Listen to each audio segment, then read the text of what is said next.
10:49 this morning, we received a call from Sierra advising that her daughter, the age of 7, whose name is Willow Long, had walked out of the residence and they were not able to locate her. We responded at that time.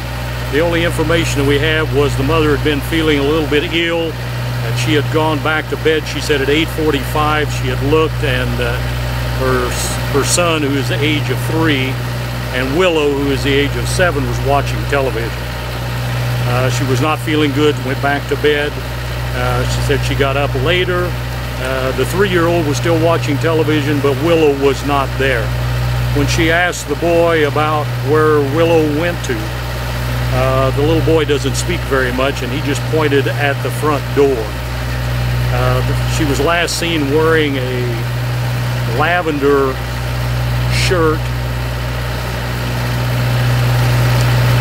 with Betty Boop on the front of it. We don't know if she had her shoes on at that time. It's kind of hard to tell. She's got several flip-flops or not, if she was barefooted. But that's the information that we got, that all she was wearing. We've started at that time a search of the area of Watson, looking at the residence, some of the friends that she knew, locations that we knew that she might go to. And at that time we were not able to find or locate anything. Right at this moment, we have got now, I think, about everybody that we can possibly get involved. I know that we've had many of the helicopters flying. The state police has had their plane out searching also during the daylight hours. And right now we still have some helicopters that are flying at nighttime. So it's an ongoing thing. We were just looking at the register. We had over 400 volunteers. You know, when you get a young person involved in this, everybody comes out to try to help out, and that's what they want to do. The last thing that we want to see is what's happening right now. And it's been quite a time now, since 10 o'clock this morning, basically, when we think that she came up missing to this hour. And this is, time is not a good thing. And so we're continuing the search. Any more information that we get, we'll get back with you. We appreciate you coming out. Anything that we can get over the air that might help locate her, that's what we want to do. That's our main desire, is that we might find Willow, and that's what we're continuing to do. Yes, we're going to try to, we're going to try to look every possible. What we're doing is now going from one area that maybe we have missed in the past, and we're going to try to cover everything that we can. But right now what we're doing, Greg, is we're sending out volunteer firemen, and then those who are volunteering to come out, and then we're going to send them out and they'll come back in. But we've got it all, I hope, all of the areas that we're looking at in the area. But, you know, as time goes on, we don't know how far that she could have walked. We know the railroad tracks is really close. If she got on that railroad track, she could have walked a good distance before.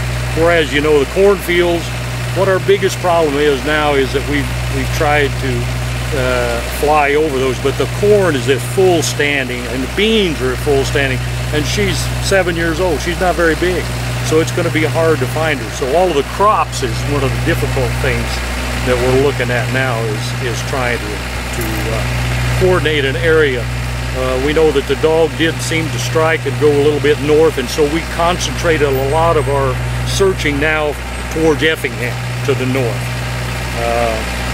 But if you go out here and drive around, you're going to see people in all directions everywhere, looking every back road. When I was coming from Mason just about 30 minutes ago, I saw 4-wheelers running along the edge of the road and everywhere. So they're out there looking at all of these, but we've got the grids set up. We're making sure those grids are covered.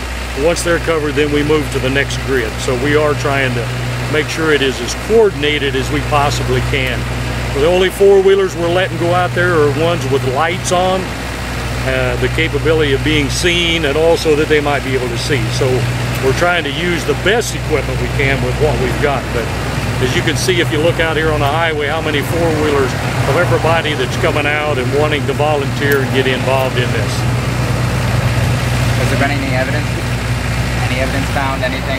Nothing found. You know, there was rumors earlier in the afternoon that we found some clothing down by the river. Went down there and looked at it, took pictures of it, brought it back to the mother. No, it's not one of her. But if you go down to the river, everybody goes down there swimming, and you're going to leave socks and shirts and everything out. So really, basically, we don't have any fear at this moment that there's any foul play. We just feel that she walked off. Of course, it was pretty hot today if she got out there in a cornfield or a bean field, but we don't feel like at this moment that there was any foul play involved in it, that she just walked off and got lost. Did the mother say if anything like this has happened in the past? Has she walked off kind of before?